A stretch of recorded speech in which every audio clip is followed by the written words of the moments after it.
Bonjour les Tilos, c'est Pageboy pour vous parler, cette fois-ci de films, parce que nous allons parler un petit cinéma, pour parler tout simplement avant de partir en vacances, parce que je pars en vacances dès demain, dès le 1er juin. Donc je suis désolé, hein, j'ai essayé de faire le plus de vidéos possible pour que vous vous contentez de ce que je vous publierai pendant les vacances. De toute façon, vous ne serez pas nombreux à les regarder.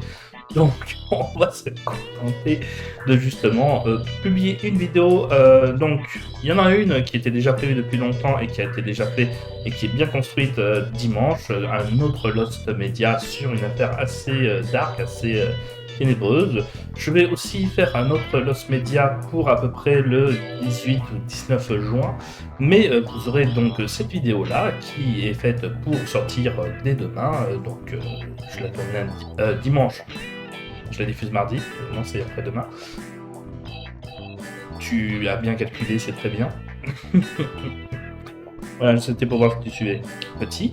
Et c'était pour vous parler de l'utilité d'un remake. L'utilité d'un remake, pour moi, et en règle générale, c'est de voir les passages que j'ai aimés, l'histoire que j'ai aimée, les personnages créés de fiction, pas des acteurs nécessairement, et que je puisse les revoir, les rejouer, voire peut-être les améliorer et leur donner un petit peu plus de puissance, un petit peu plus de prestance, peut-être analyser justement quand tu vois un film. Je pense par exemple à Boy qui va par exemple être plus ou moins un remake du manga. J'ai pas vu le remake américain donc je pourrais pas vous le dire, mais par exemple True Lies qui est un remake de la totale va apporter son expertise à la James Cameron pour aller beaucoup plus loin que le scénario original. On a le concept, on a l'idée, on a les personnages, mais c'est carrément deux films totalement différents et qui apportent un véritable plus. Sachant que quand on parle par exemple d'un remake, ce qu'on veut, c'est véritablement aussi être autant marqué que le film original. Or, je pense par exemple, et c'est pour ça que je n'avais pas vu le film Old Boy de Spike Lee, mais quand tu connais le twist final de Old Boy, déjà que moi j'ai du mal à le revoir ce film, parce que maintenant je connais le twist final, maintenant je sais comment je vais être marqué, je n'aurai plus autant de marques. Donc j'espère qu'ils ont pris et qu'ils ont fait une fin différente pour le film de Spike Lee. Mais je vais maintenant vous parler de la critique cinéma que je voulais faire à travers ce film, c'est celle du film Coupé. Donc le film Coupé du réalisateur de OSS 117 est un remake. D'ailleurs, c'est ça qui est marrant, c'est que pour la promotion, ils essaient de faire oublier que c'est un remake d'un film japonais, One Cut of the Dead. Or, il y a une actrice de l'original qui est présente dans le film, justement, dans le remake. Et à One Cut of the Dead, en fait, c'est souvent ce qu'un fan du film va vous dire, c'est ne vous arrêtez pas aux 35 premières minutes. Allez jusqu'au bout et vous comprendrez à quel point c'est génial, c'est génial, c'est génial. Et quand on dit ça, c'est parce qu'en fait, il y a deux parties dans ce film. Un élément de surprise pour une introduction qui peut paraître fastidieuse, mais un petit peu différent. Et en fait, ce film-là, de base, avait été fait pour $20,000. Et c'était une troupe de théâtre qui se connaissait, qui ont décidé de faire leur premier film. Et donc, il y avait cet aspect justement amateur qu'on voyait dans ces 35 premières minutes, dans lequel on y croyait. On ne connaissait pas les acteurs, puisque les acteurs c'était leur premier film, puisque les réalisateurs c'était leur premier film. On croyait véritablement que c'était un gros pisse d'affichu et on croyait vraiment à cette histoire de film de zombies. Il y avait vraiment cet élément de film de zombies qui était véritablement présent. On comprenait pas pourquoi ça avait autant de succès, vu le côté bis mal géré, mais c'est vrai qu'au moins c'était beaucoup plus supportable parce qu'on se disait qu'effectivement ça a été fait avec des petits moyens, donc on l'incitait beaucoup plus. Quand on voit que justement, en fait, le film Coupé reprend véritablement la même structure que le film de One Cut of the Dead, déjà il y a l'élément de surprise qui disparaît. La deuxième chose, et ça c'est vraiment négligeable, c'est qu'il utilise des acteurs célèbres Romain Duris, comme Léa Béréjou, ils sont beaucoup trop connus et beaucoup trop... on connaît leur capacité pour croire en cette première partie. Et c'est là où elle en devient beaucoup plus insupportable. Après, je sais pas si pour vous c'est pareil, mais moi je ne juge pas un film amateur de la même façon que je vais juger un film pro. Tout simplement parce que ce n'est pas les mêmes moyens. Je serais beaucoup plus conciliant, que ce soit sur le jeu d'acteur, sur la réalisation, sur les trucs. Certes, il y a des films qui sont véritablement dignes d'être des pros et c'est vachement bien. Mais ça ne m'empêchait pas de prendre mon pied sur Bitoman ou Damned. Pour les gens qui connaissent, qui suivaient des films amateurs typés manga dans les années 90, début 2000. Pareil pour une case en moins, hein. Entre leur premier sketch et leur dernier sketch, c'était débile. Voilà, c'était véritablement low cost, mais c'était fait avec le cœur, c'était fait avec passion. On avait vraiment l'impression de voir des potes qui s'amusaient à s'investir dans ce genre de film-là. Et donc quand tu vois le début de What Cut of the Dead, tu es véritablement immergé déjà de base dans un film zombie bis, parfois mauvais, mais que tu acceptes beaucoup plus facilement ce côté mauvais. Parce que tu vois que c'est amateur, parce que tu vois que c'est fait de manière avec les moyens du bord, hein, pas $1000. À contrario du film coupé. Tu as une grosse production. On te le vend comme une grosse production, comme la comédie française de l'été. On te vend aussi des grands acteurs. Et le film va, déjà de base, te faire t'interroger sur ce que tu es en train de regarder. Et dès ce moment-là, et pourtant, en plus, moi je connaissais la suite. Je sais qu'est-ce qui va se passer à la suite. Je sais pourquoi cette introduction de 35 minutes est comme ça. Cela ne m'a pas empêché, en fait, de me dire tout le long, ouais, je sais pourquoi c'est comme ça, tout ça. En plus, il reprend à peu près les mêmes éléments, voire même il en a enlevé. Donc c'est encore plus chiant. D'ailleurs, ce sera le propos de ma seconde partie de la critique, qui contiendra plus de spoilers, donc enfin, de spoilers non, mais voilà, qui explique un petit peu quelle est cette seconde partie. Mais de par cet aspect-là, on se retrouve déjà de base à avoir juste du malaise. Et pas du malaise parce qu'on voit des mauvais acteurs jouer, mais parce qu'on voit des bons acteurs semblant de mal jouer. Et ça marche moins. Ça marche moins parce que, comme je vous l'ai dit, ils vont forcer la chose, ils vont la rendre caricaturale, et au final, en devenir insupportable. Maintenant, nous allons passer à la seconde partie de ma critique, et pourquoi je trouve que Coupé ne fonctionne plus trop. On perd déjà cet élément de surprise. Mais en plus, elle est moins crédible dans sa première partie, puisqu'on connaît les acteurs, puisqu'on sait qu'il y a du budget, qu'on sait qu'il y a quelque chose qui ne va pas, on ressent plutôt du malaise et de la gênance. Voilà, on ressent quelque chose qui semble forcé et pas naturel. Là où le film japonais joue par son aspect inconnu, par le fait premier film, qui fait qu'on y croit à cette première partie. On y croit. Donc déjà, on perd cette croyance. On se dit qu'il y a vraiment quelque chose qui ne va pas. Voilà. Maintenant, la seconde partie. Alors, le réalisateur, soi-disant, a apporté la réalisation. Pas pour mentir, mais alors dans ce cas-là, il faut celui de l'amateur qui a réalisé le film original. Parce que personnellement, j'ai vu des beaucoup plus beaux plans dans la version japonaise et dans sa seconde partie que dans la deuxième partie de Coupé. Encore une fois, là où véritablement il y a des choses que je ne comprends pas, c'est que effectivement la critique, le film est méta dans sa seconde partie. Donc là, attention, je vais parler de la seconde partie, je vais essayer de vous expliquer. Mais donc, on parle du fait de la production d'un film de zombies, et c'est le remake de Wakanda of the Dead. Donc c'est ça qui est marrant, c'est qu'ils n'en parlent pas dans la promotion, mais c'est dit dans le film, que c'est un remake du film. Mais ils font croire que le remake du film, c'est juste la première demi-heure, pas le film en règle générale.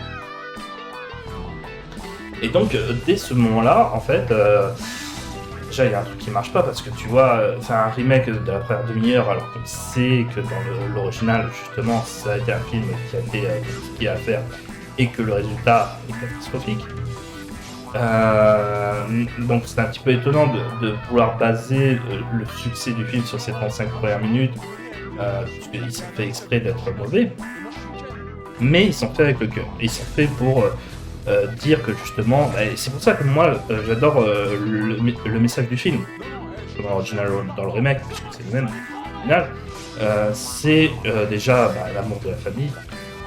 Et c'est aussi tout simplement un message d'amour pour tous les gens qui sont derrière la caméra ou devant la caméra, qui se donnent à fond pour proposer un spectacle, peu importe la qualité finale du produit, ce sont des gens qui se donnent à fond.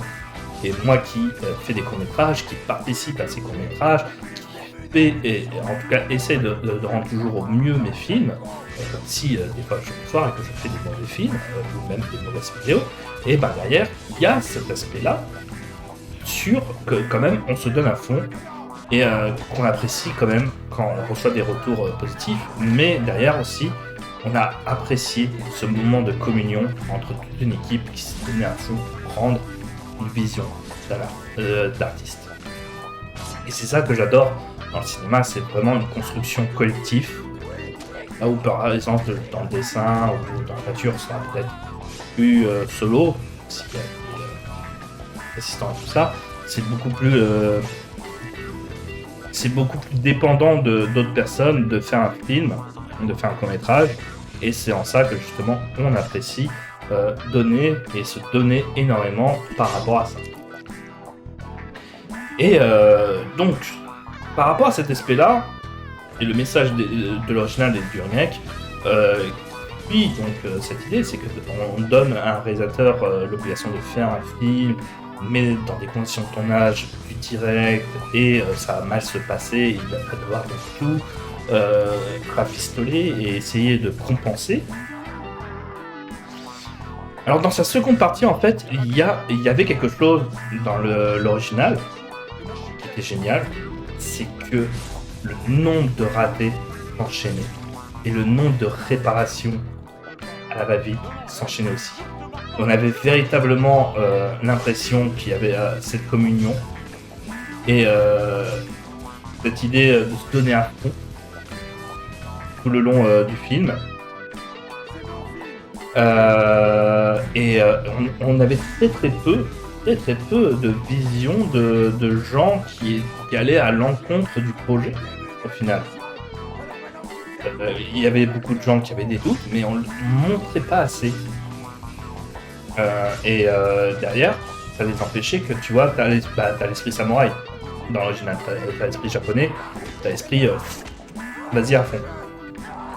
Peu importe ton travail, tu te l'as toujours à fond, tu te donnes toujours à fond. Et c'est ça que j'apprécie beaucoup dans l'esprit japonais.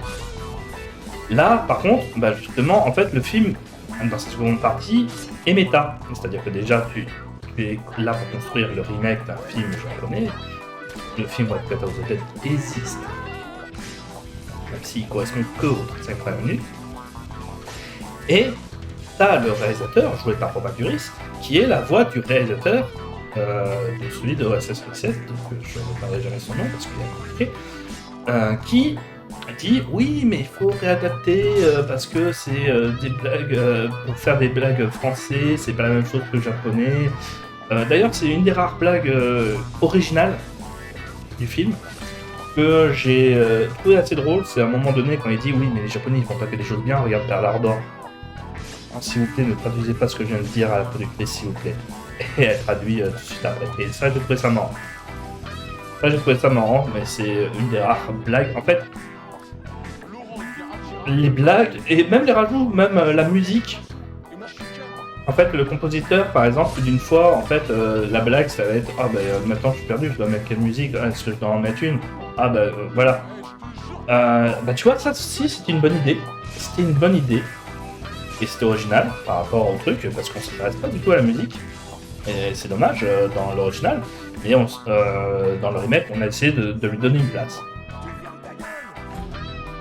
La fin, il est pas très bien exploité parce que c'est le même running gag. Et il n'y a pas de running gag, quelque chose de différent qui réapparaît. Donc on est encore une fois perdu.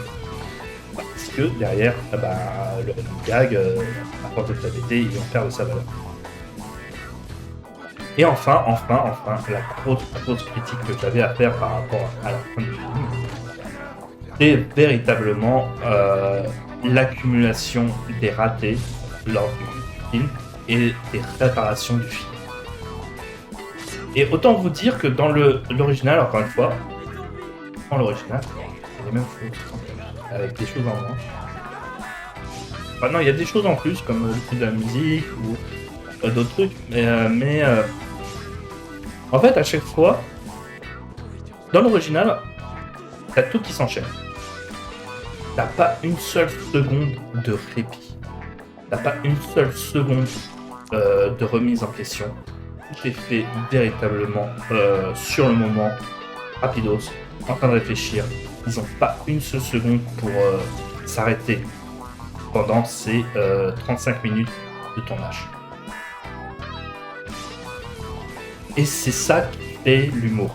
C'est-à-dire que t'as pas une seule seconde où toi-même, en tant que public, tu n'es pas en train d'être hilar par rapport à ce passage-là, et tu te dis « Mais oui, mais c'est comme ça, mais c'est pour ça qu'il était comme ça. Ah, mais c'est du pré-vomi. Ah, mais en fait, tu comprends pourquoi il y a l'âge, alors qu'il se dit pas pour avoir l'âge. Et tu comprends pourquoi elle fait ce chemin par là, et ensuite elle refait ce chemin par là. » Voilà pourquoi, tout le long de l'original, tu es mort de rire tout le long de la scène finale et du tournage, et du making-of, en fait. Dans le remake, donc coupé, encore une fois, t'as 2-3 enchaînements. Ensuite, t'as le réalisateur qui vient et qui dit « Alors, on s'en sort ?» Bien sûr. Ah, oui. Ensuite, ça recommence. Ensuite, il y a un autre coupage en disant « Bon, maintenant, qu'est-ce qu'on fait ?» En fait, en gros, à chaque fois que ça commence légèrement à redevenir drôle, il coupe la scène. Il coupe les enchaînements de blagues et ça alourdit l'enchaînement. Ça fait que derrière, t'as le temps de respirer, t'as le temps de calmer. Après, tu rigoles. Comme j'ai dit, c'est des passages du remake. Tu rigoles. Si tu connais pas le truc. Voilà, moi j'étais au cinéma pour le voir, ce film, et j'ai vu que, il y avait des gens qui rigolaient un petit peu, et c'était pas un rire hilar tout le long, c'était pas comme dans les... je crois que c'était à l'étrange festival que j'avais vu, Wake Up of the Dead, où toute la fin du film, on était tous hilar, 24/24, on n'arrivait pas à respirer tellement qu'on rigolait et tout ça. Là, tu vois, j'avais justement au cinéma support coupé, c'était des rires. Ah, c'était comme ça. Ah oui, voilà, tu vois, c'était coupé, puisque effectivement le rythme du film et de son final est coupé. Et de par donc justement ces deux choses-là, et le fait que la réalisation, il y en a qui pour dire que ça apporte quelque chose. Dites-moi qu'est-ce que ça apporte de plus par rapport à l'original. Parce que moi, j'ai l'impression que tous ceux qui disent ça n'ont pas vu l'original. Et c'est souvent le cas quand on leur pose la question « Est-ce que vous avez vu l'original ?» Ils répondent non. Voilà, parce que moi, quand on me dit que ça a apporté quelque chose, la réalisation, non. Je trouve que la réalisation japonaise est pourtant faite par un amateur. Par exemple, dans la scène, véritablement, où ils font...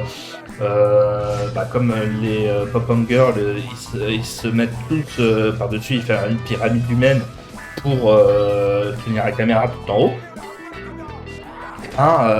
Est saccadé par exemple dans la version française, là où je trouvais qu'elle était beaucoup plus fluide et qu'on avait véritablement...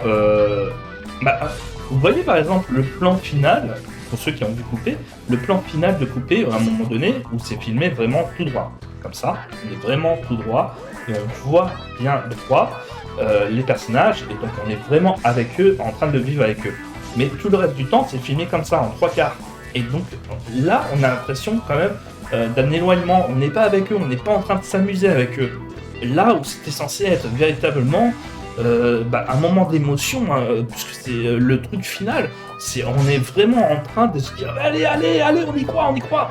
Là, on n'était pas dans l'esprit d'encouragement, parce qu'on a vraiment l'impression que la réalisation est véritablement centrée pas pour les spectateurs, mais juste pour les personnages entre eux, et pas pour faire la communion entre les deux. Et c'est là où tu vois, pour moi, le film se foire sur pas mal de points. Alors certes, vu que c'est un copier-coller, mais en moins bien du film original, c'est regardable. Ça vaut pas l'original. C'est loin de valoir l'original. Et on est même beaucoup plus perdant à regarder cette version-là, parce que derrière, ça nous gâche la vision de l'original, et qui est beaucoup plus drôle. Voilà. Sachant que derrière, en plus, pour une comédie française, ils sont quand même allés dans le côté un petit peu goresque par moment, même si ça reste très très léger par rapport à l'original. Et encore, même l'original, derrière, j'ai envie de te dire, ça reste très gentil, le gore. On sent que c'est du top, donc voilà, ça me fait pas peur, c'est plus humoristique, à terme humoristique, un petit peu plus crapuleux, un petit peu plus goresque. Enfin, plus burlesque que Evil Dead 3. Donc voilà, c'est pour vous dire à quel point on n'y croit pas au gore de What Cut of the Dead. Mais voilà, pour moi, je n'ai pas vraiment l'impression d'une véritable utilité de ce remake. C'est vrai que je regarde le remake américain, mais de ce que j'ai compris, c'est plutôt la fausse suite à What Cut of the Dead, et qui en font un sorte de remake What Cut of the Hollywood, qui semblerait être dans la même mouvance, j'ai envie de dire, de se couper, où en fait on a vraiment l'impression de redite, et donc d'un aspect on perd du naturel, on perd le naturel du premier film en fait, et on perd l'authenticité, et on perd l'effet de surprise. Et c'est très difficile de faire un remake de ce genre de film-là, dès ce moment où tu perds ces trois aspects-là, surtout quand tu attaques un remake. Donc c'était peut-être pas le meilleur film à remaker, mais plutôt à essayer de refaire connaître en version originale. Vous avez le Blu-ray, le DVD qui est sorti. Donc allez voir l'original. Donc moi je vous dis à dimanche pour une vidéo. Normalement jeudi 8 ou 9 juin. C'est le 9 juin. Vous aurez donc une vidéo d'une critique de manga.